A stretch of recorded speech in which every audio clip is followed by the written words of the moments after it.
Leo niko na guests na ako na jina noma sana. He could have chosen, na usicheke, he could have chosen to call himself Sammy K. I'm a Samuel K. But his names are Samuel Kimani. But if you like better, it's called Bamboo, the African Bantu. Karibu show, man. Thanks, bro. This is Coffee and Movie. Sip some coffee first. Yeah, oh yeah, definitely. Kahawa lazima. Then naweza kuwa nimeharibu intro, so ipige tu kivyako sasa hapo. Introduce kwa watu. Yes, mi naitwa Bamboo, African Bantu, also known as Tim Simon Kimani, and nimefurahi kuwa hapa with Mr. Mbuvi to have coffee with Mbuvi na tuongee mambo mawili matatu mengi ya au sio? 1 2 3 4 5 15 years in the US, man. Yeah. How was that like? Ulizaliwa huko? No, I was born here. Oh, you were born here. Nilienda nikiwa mtoi sana. Ile hata huwezi kumbuka, ile ni ile una rely on what they say. Yeah. So by the time you came to a realization, you're in America. Yeah. You only know you have roots in Kenya, but you're an American. Yes. So how was it when you're in the States? What do you remember then at that time? I enjoyed my childhood, but as I grew up now, public school, going to school with other young American boys. Right. It depends highly where you live. Yes. Where were you at? Where were you living? We were in California. We moved around quite a bit. Like we were in Inglewood. Now. Inglewood. Inglewood. Samea ukamba wangu. Movie to a joke. So we were Inglewood, alafu, but where you live, obviously, it depends on how much you make. So now where we lived, we were the lower guys. So, and then also where you live is what dictates what school you go to. Oh wow! So now we were in the lower schools, and then I was going to the school for the lower guys also. So maze, I was say all my boys were hood. Yes. Maze, they were no joke. Nilikuwa najikuta na fight almost all the time, man. Vitu ka hizo. It was rough, man. Those boys box, man. Watu pigana sana. Hey. It was rough, man. Haikuwa mchezo. Was that a weird contrast? Your folks your dad is a minister of the gospel. Yeah, but those days he was he was just an employee. He was not in ministry. Oh, so then there was no conflict of sees my dad and a fivefold ministry. Dad became a minister here in Kenya, Vile Rudi, but when you came back. Yeah. But over there he wasn't doing ministry at all. Okay. Yeah. So when you came back, what was it like? That change of scenario. This time you're 15, you're a teenager. By that time when you're in the US, you're already getting adept to the life. You're a guy in America, obviously you're an American. And then you come back to Kenya. Yeah. What was that shift like? It was tough. And then I'm only 15 when I came back to Kenya, and then nilienda Riru High. Riru High. From America, Inglewood. Roiro High. Usini enjoy? Siko enjoy. You're past that. That is history. Let me tell you, kuna watu wako place better than Roiro High na wanaona wako chini. It's good wajue. Now look at the end product. When everyone thinks about Bamboo, you enter a room. I was with you in a certain room this week somewhere, and you entered and the air changed around. Everyone is thinking, hey, is it an American? Na alikuwa Roiro High. So you can make it too. Kwa Roiro High. Then, finished high school and continued my studies, but I got into music. That thing of music really. And then while I was here, my parents bado walikuwa stato. So who did you come back with? I came back alone. I stayed with my uncles. Why did you come back? Stayed with relatives. Yes. Yeah. But granted, why? How come you came back alone? My parents walikuwa nataka I get my Kenyan culture and everything and get to know where we come from. Are you the firstborn? Yes. Oh, that makes sense. Yeah, that makes sense. Yeah. That makes sense why Victoria Kimani, for example, didn't come back with you. You are the... Yes. Okay. So you come back, Roiro. So by the time you're starting K South Flavor, Kariobangi South Flavor, you were living in Kariobangi, or you guys just called it that? No, we met first, and then is when I moved to Kariobangi. But before that, I didn't, hatukuwa tunajuana. So when we met, now through hip hop and things like that, that's when I moved to the hood. That is with Abbas Dubis. Yeah. So where did you meet? In a gig? Where did you meet? No, unakumbuka zile nini za F2? Yes, of course. Jam session. Yes. Yeah, that's where we met. We met at the F2 jam sessions. So you're doing your thing, he was doing his thing? Yeah, they were providing a platform for talent. Yes. So youth, watu walikuwa wanajaa huko. So we would go there, I would go there, do my thing. Yeah. Spitting with an accent. Kenyans are like, whoa. No, I came to finish, guys. So you finished that. Can you imagine that accent? And guys, it's still there, guys. You can feel it. Yeah. So yeah. Mm-hmm. So we did I started doing competitions. Yeah. Apple F2, and then we just decided let's just make music together, man. Right. Yeah. So that's how K South now began to grow. Yeah. Hey, by the way, correct me if I'm wrong, but credit goes to you and Dubis, or you, one of you, or both of you, for coming with the terminology Kapuka. Yeah. I think it's you. Yeah, that was me. Because you guys came up, Kapuka this, Kapuka that. But then there was no name Kapuka. Yeah. And these guys were actually dissing Ogopa DJs. I just remember.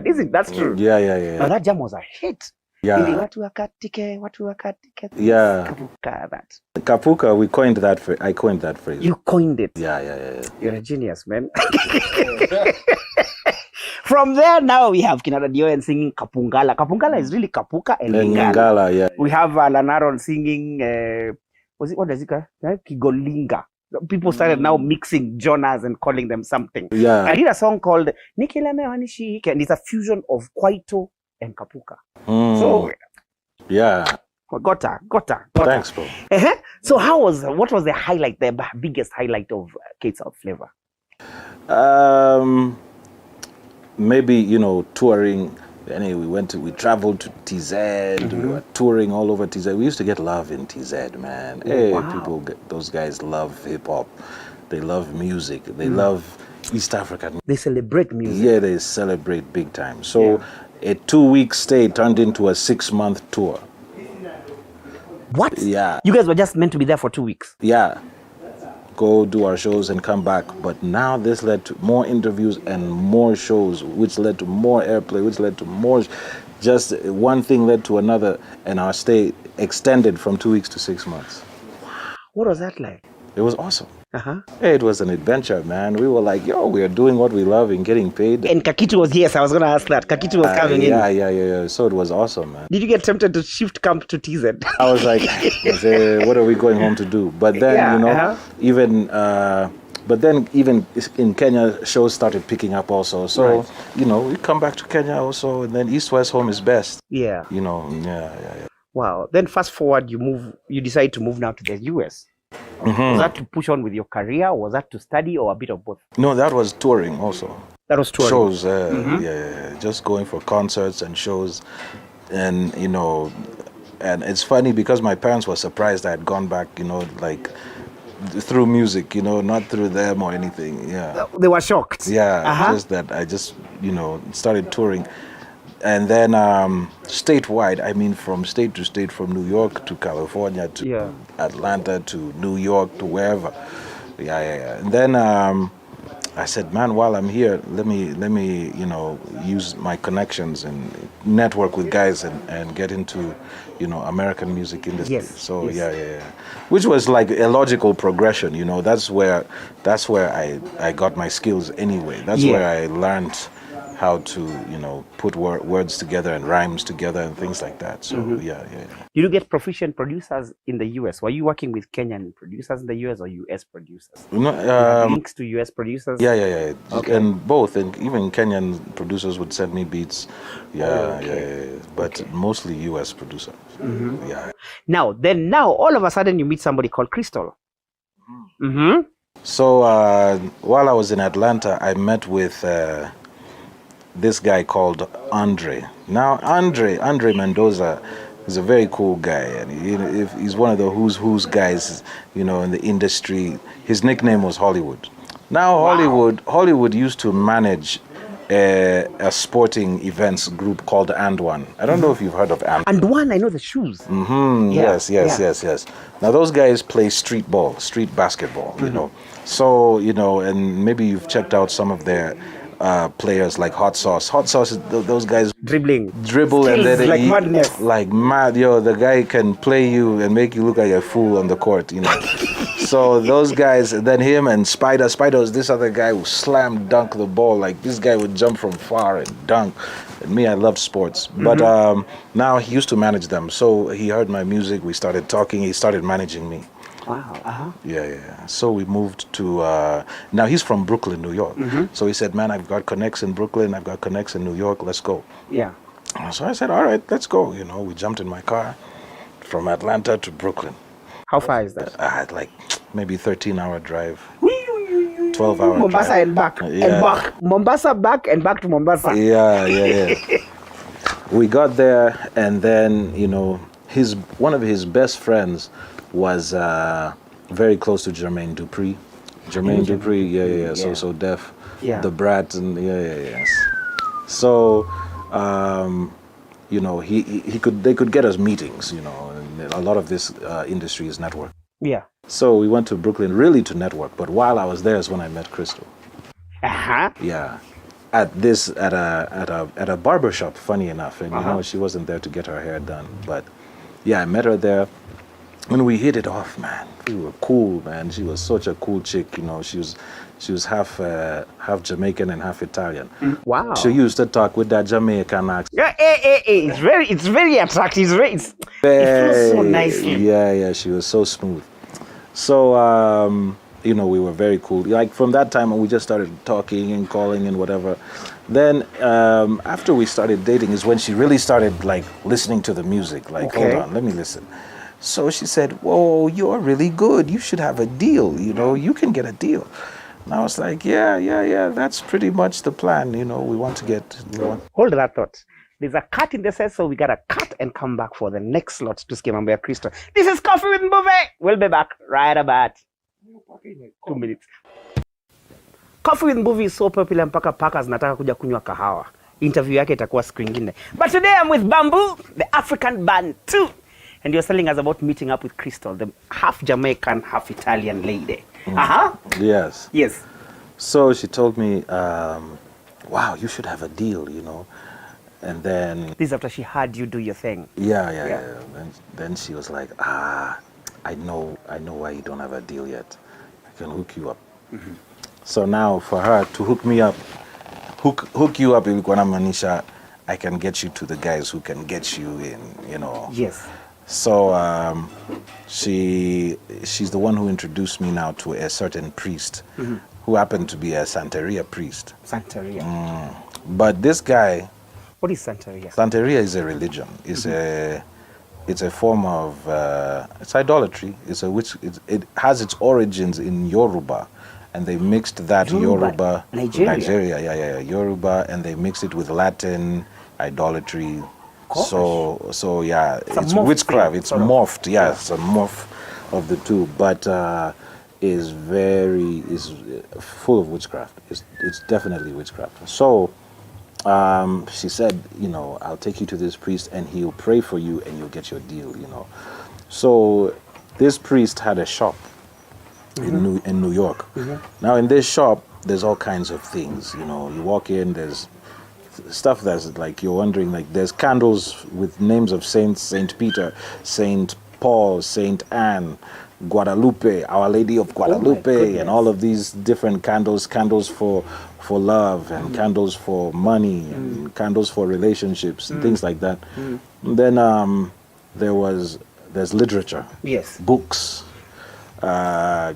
Books with spells, incantations. Yes. I'm like, man, this shop, man, this stuff is crazy. But back then, me, you know, I never used to believe in witchcraft or any of that stuff. Yeah. I was like, me, you know, I never even believed that stuff existed or that stuff was real. So then that shop was full of stuff. Incense. I think everything you need to do incantations and witchcraft, you can find it. That was a witchcraft shop. That was yeah. So here we are. We're in the shop. And then, you know, at the cash register there at the counter, where, you know, you go to buy and whatever, there's a machine there, of course, for processing your purchase. Yeah. So there on the counter, there's the Grim Reaper. So not your Grim Reaper. So you Yes. Your statue a Grim Reaper, magic. This is I used to watch and there was a Grim Reaper. Yeah. I'm bleaching my balls. I can't remember what it's called. Yeah. His statue, it looked like the angel of death or something like that, with a black robe and a skeleton and it's holding a pole. Yeah. It's a sickle. It's called a sickle, yes, but it's just a pole with a blade on the end of it. So now that pole was tied up with dollars from the bottom to the top. Dollars. So, you know, I think she had explained to him, you know, this guy needs a record deal. This guy needs what? So the plan was, he told me, yes, we can just, you know, initiate you into our brotherhood, into our order, and believe me, within a short time, your career will take off. Were you meant to pay anything for that service? He didn't tell me about any payment. Uh-huh. It might have, but he didn't tell me about anything. Oh, you probably didn't get up to that point. I didn't get to that point. Uh-huh. So I told him, well, you know, while we were at the shop, I told him, let me think about it. Let me read some of this stuff, you know, read some of their literature. So I grabbed some books, paid for them, and then we left. Now, I didn't know Sikwanajua, even carrying the books of witchcraft or carrying anything that belongs to the devil to your house can invite the enemy into your house. Yeah. So I didn't know that. So, but I bought the books to just say that, just to pretend that, you know, let me think about it and leave. But I had pretty much made my decision while I was there. You know, like, yes, I was in the secular world, you know, parties, industry, nini, but I didn't know that. I didn't believe in that witchcraft stuff anyway. And then a small voice was telling me, hey, this line, if you cross it, You're done. You might be done. Imagine meeting a gorgeous fly woman. Mixture. Think this mixture. Jamaican. You've seen those fly Jamaican ladies. Italian. That mixture. She's hot. She's looking good. And she tells you, hey, you got talent. I can hook you up, my guys. Do you think you'd find a person like that taking you to a whole witch doctor or wizard's place? This is weird. You bought the books? Got the books, went back home. Then, you know, it was just shortly after that I believe that I definitely heard the devil's voice loud and clear. And I was in the washroom alone, but I heard him loud and clear. He spoke, he said, I can give you a record deal and make you famous and give you everything you've ever imagined and more. Now that voice came it was a booming voice. You know? It was a booming voice. Very big. You couldn't mistake it for anything. Yeah, and lots of bass. God. And his voice sounds like Bongela Mtu, man. It's not a small. It's not a small person. It's talking like that. And then the sound came from 360 degrees. So now it's not like you see it that way I'm talking and you can tell the sound comes from. If somebody calls you from there, you'll turn that way. Yeah, because you know that's where the voice is coming from. That's where the voice is coming. But this voice, the sound is coming from all 360 degrees. So it's like, hey, that was the first time I was even experiencing something like that. So he told me, you know, and he knows what to say because he knows what you're looking for. You at the washroom? Deal. And I'm in the washroom by myself. What was the devil doing in the washroom? Does he use the washroom? So, I think he just looks for opportunities to isolate you when you're by yourself. Yes, because at that time, those are the places, the times you think. I write music when I'm showering, so I imagine that's the time you're freest. So washroom is the same thing altogether. Booming voice! Has he come here? No, he cannot come here. So, I just ignored the voice. I did not respond. I didn't speak to him. I just walked away. But I heard it loud and clear, but I pretended I didn't hear anything. Then I got rid of those books. Somehow I knew, just intuitively, I knew you could sense. This thing has come to talk to me because of those stupid books. So I took those books and got rid of them. So After that, that was the last time I heard that voice. Right. But, you know, you don't just turn the devil down like Yeah. that and he leaves you alone, you know. So, He's great at follow-up. Yeah. He'll pursue. So I decided, you know, eventually I even left Crystal alone because that girl was deep in things, man. And, you know, I And didn't a want to- nice-looking chick. Yeah, very fly. You can't imagine. Very, very beautiful. Very beautiful. So, yeah. So the devil can use women or use somebody who you find attractive. Yeah. Yeah, the devil has very attractive people, very beautiful people. So he's not as ugly as we always think, or in ugly places like we think. Lucifer himself, the Bible talks about him. He says he was perfect in beauty. Have you ever seen somebody who's perfect in beauty? I don't think I've seen it. I've seen close. Maybe crashes. Now Nikki Wasteto, when I was a young guy, I had a cyst in my gum. It was cancerous. So my lip used to protrude like this. So I used to be made fun of in school. So, but while I was that being made fun of gave me some access. You know, sometimes the ladies would just let me hang around and make jokes about me, but they'd be talking about boys. Right. And the boys they're talking about are just the best looking boys in school. So they Right. would talk about, oh, he is so fine. Yeah. He is fine. Yeah. You know what I mean? And So you're I privy was- to their info. Yeah, so I'd find it so strange that ladies talk about men like that. And the guys would talk about fly chicks like that too, you know. So I realized growing up that beauty is very powerful. So now just imagine somebody who's perfect in beauty. The devil is not this horned beast. Like we think. Yeah, because the Bible says he comes at times as an angel of light. Yeah. Now while he was in heaven, he was perfect in beauty.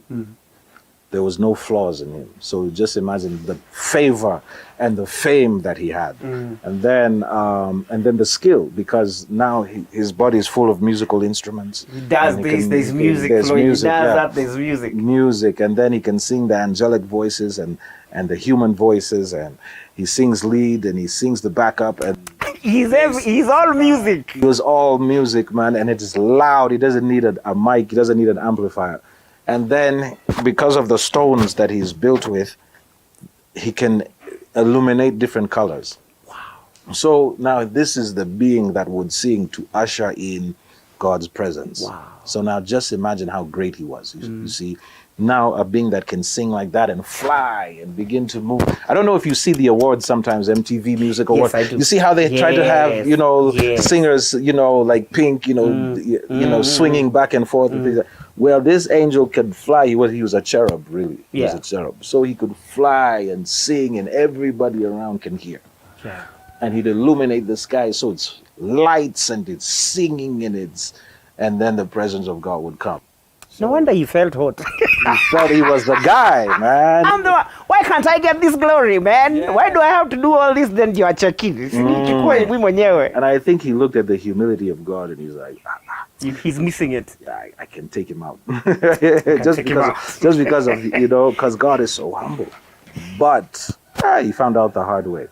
But yeah, so you see how this same devil uses music. And because music is a mode of transportation, you know, you can transport a spirit to your location using music, using enchantments, using repetition like that. You can, bring in a spirit. So anyway, she introduced me to this guy. I said no. I threw out the books, but that battle didn't stop there. You know, I put it behind me, like forget about it. You know, because I'm done with that. Yeah, who am I going to talk to about this, and who's even going to believe me? That I heard a voice. Like they'll be like, you know, lay off the ugali. When we get back, we'll be talking to Bamboo about him having written some music for convict music. Do you know convict music? That is where Akon was meeting up with so many other stars. And maybe he might just tell us some of the guys who are in... Did you call it Santorini? Santo what? Oh, yeah. Santeria. Santeria. We'll be right back with Bamboo. Don't touch that dial.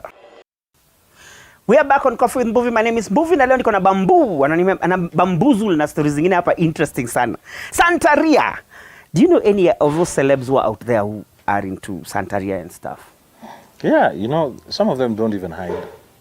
Really? Yeah, but, you know, maybe Santeria, that particular cult, is more famous with Hispanics, like J-Lo, Jennifer Lopez. She's big into that. Santeria, yeah. And she doesn't hide it. Yeah, and her ex-husband is big in Santeria. There's very many of them. Okay. Yeah. Wow. Yeah. You wrote some music for Convict Music. How did you get to do that? While in Atlanta, I met with Akon's cousin. Akon's cousin is called Lee. It's called Lee. Yeah. His name is Lee. So I met Lee, and Lee listened to some of my music, and he was like, "Okay, come in and write." But it was just for a short time. But yeah, I met Lee, and Lee brought me to Akon's studio. Actually, Akon was still working on that studio, so it's like, when it's ready, I'll let you know. But he brought me into the place where it was still under construction and everything. Right. He said, yeah, when it's done, I'll bring you in. So I came in, and just for a short time, and then continued traveling, because I think it was around that time that I decided, let me come back to Kenya and do what and continue, making music. I still had music that was booming here, so I was like, hey, let me do some tours, and I missed home anyway. Yeah. Yeah. So what caused your total turnaround, and you said, no. Now it's all about gospel, it's all about God, I don't forget about all this other stuff. Now, when I got back to Kenya, I was really excited, man. There was a lot going on, and so many artists I wanted to also collaborate with, and tours I wanted to do, and just stuff you could do, stuff you could do in the industry. Yes. And so I was pretty excited. But then a short time after that, all the doors started closing, and I mean everything. Business connections, financial connections, studio connections. I would go to the studio, lights in a potea. What? I'm like, I stay for some time. Then when I leave, lights in a Rudy. This is not just once. This is like over and over. It got to the extent I could not record. That's weird. Hold up. You go to the studio, lights potea. You leave, lights are back. You go open a certain door. This was taking That's place weird. for like 8 months. Now who are you going to tell? My friend, you are living the Jonah kind of life. You remember Jonah in the Bible? He was in that boat. Yeah. And there was trouble everywhere. There was trouble everywhere. Uh-huh. There was nothing. The ATM manze kadi likuliwa. Sio one time, many times, my friend. Like, how do you explain this stuff? Everything that could go wrong did. Yeah. I realized it's possible for things to go south for anybody. Then, and I believe it was at that time I began to realize, life is, beyond what we can see with our eyes. Before we go there's an element of Dr. Jafar. Yeah. That's where I met him. That's where you're... Yeah, that's how I ended up meeting him. A lady, again, was looking at me like bamboo. You guy and lady. One of our kwambali sana. You guy, No, she was just a manager at the time.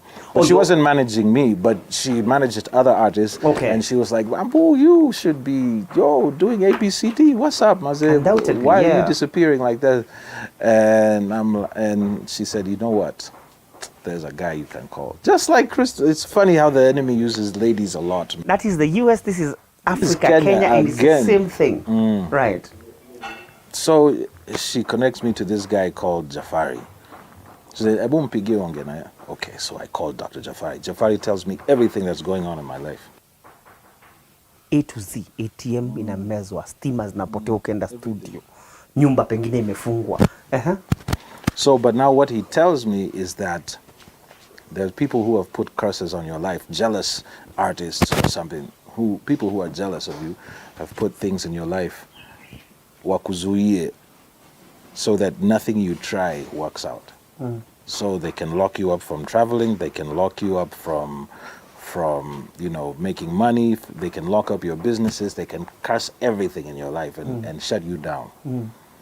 I said, but I have the remedy. And his remedy wasn't Jesus. His remedy was uchawi. What did he tell Witchcraft. you to do? He was an Obia man. He was a Sangoma from Tanzania. You know, those Tanzanian Sangomas are deep. Yeah. He was deep in things. So he said, come to Mombasa. So I traveled to Mombasa. He picked me up in his car. He wasn't a dirty-looking witchcraft guy. He was very clean, very well, clean cut, driving a very nice car. Yeah, picked me up, took me to the hotel. Then he said, 20 officini. So we went to his office. Hey, for the first time I'm seeing an altar of witchcraft, but I didn't know this is witchcraft, but I'm seeing strange things, man. Paraphernalia. A calabash, yeah, things on a mat on the ground. Strange things. So he told me to take off my shoes and sit down. I took off my shoes and sat down. Then he starts reciting an incantation, because he looked like a Muslim. In fact, his name is Muhammad. Okay. So he looked like a Muslim. So he starts reciting, Bismillah, Ar-Akbar, blah, blah, blah, that Arabic, deep Arabic.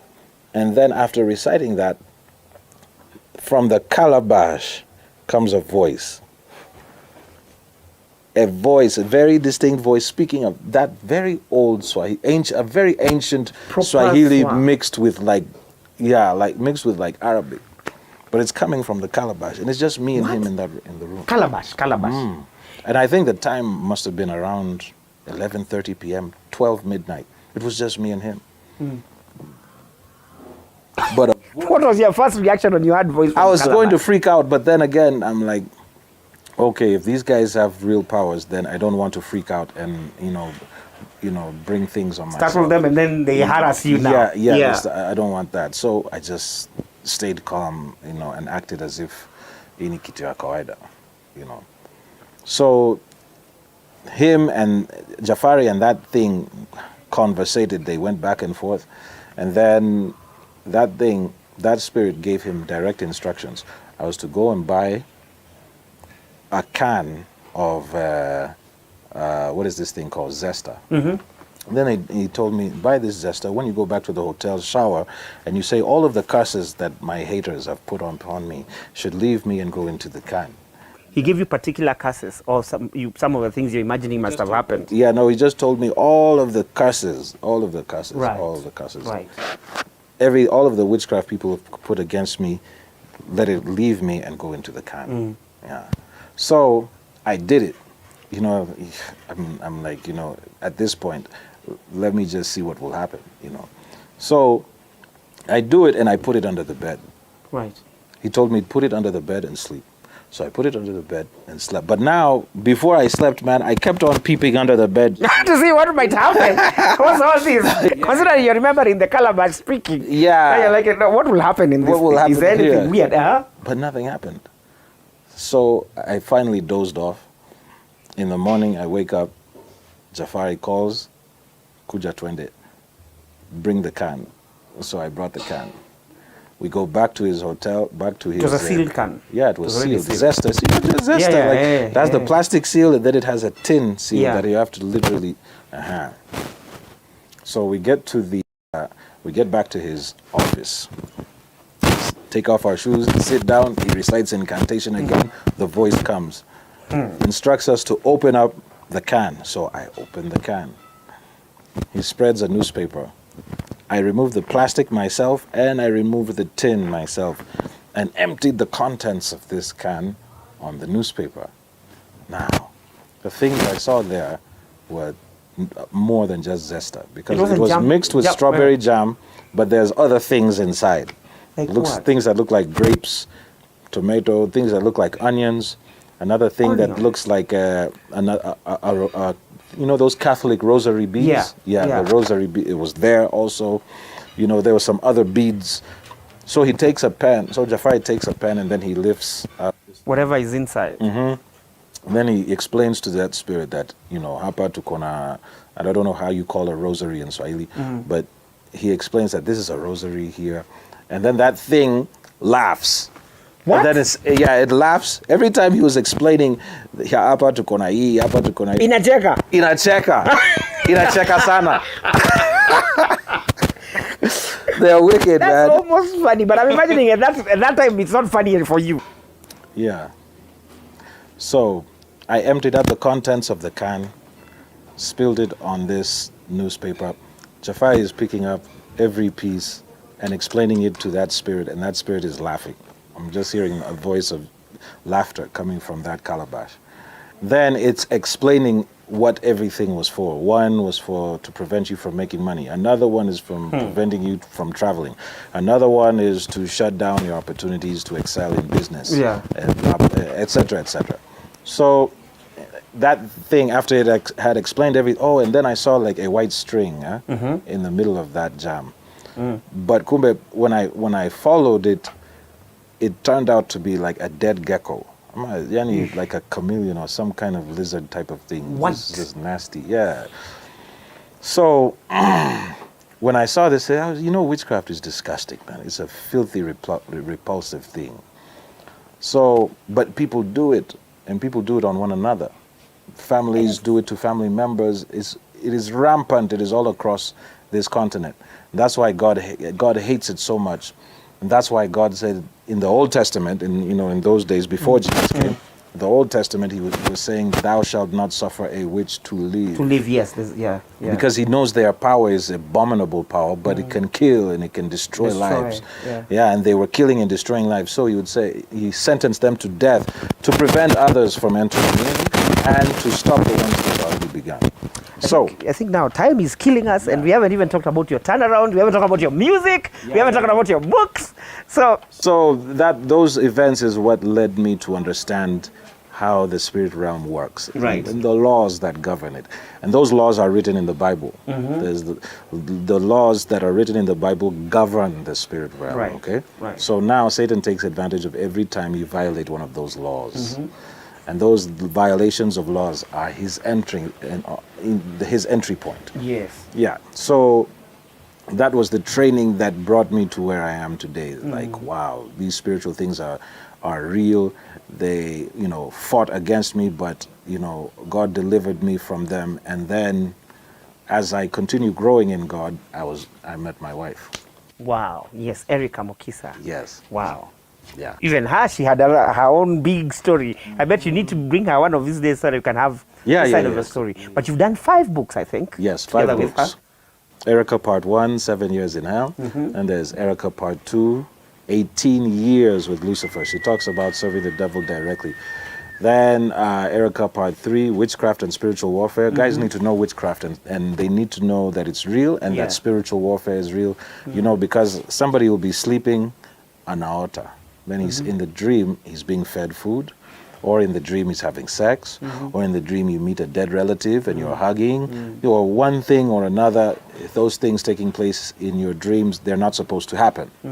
You're not supposed to be dreaming those things, and if you do, those are powers of the spirit of the kingdom of darkness trying to make covenants into you, they want to covenant you. So if you see like somebody who has passed away in your dream, they are hugging you, and that's a covenant. Okay, or if they see, or if you see yourself having sex in a dream, that's a covenant.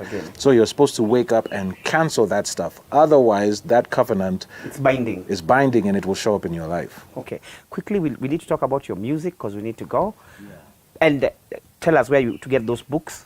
So that people can't get everything on this show, of course. So they can be able, and also your handles. Sure. So first, your music, Karibu Home. Yeah. Karibu Home is a new record, and it's just inviting the prodigal sons out there to come home. The Lord is waiting for them with open arms, and especially after this pandemic, people have been through so much. The economy slowed down and whatnot. So people feel as if God is not there. They've gone on their own ways, but God is saying, Karibu Home. He's welcoming them. He's not blaming them or condemning. I know people will want to follow a lot of your content from here because this is really not enough. This is even less than a quarter of your story. So please give them your handles so that I can be able to follow up on where to get your books. Yes. You can find me on YouTube, Bamboo African Bantu.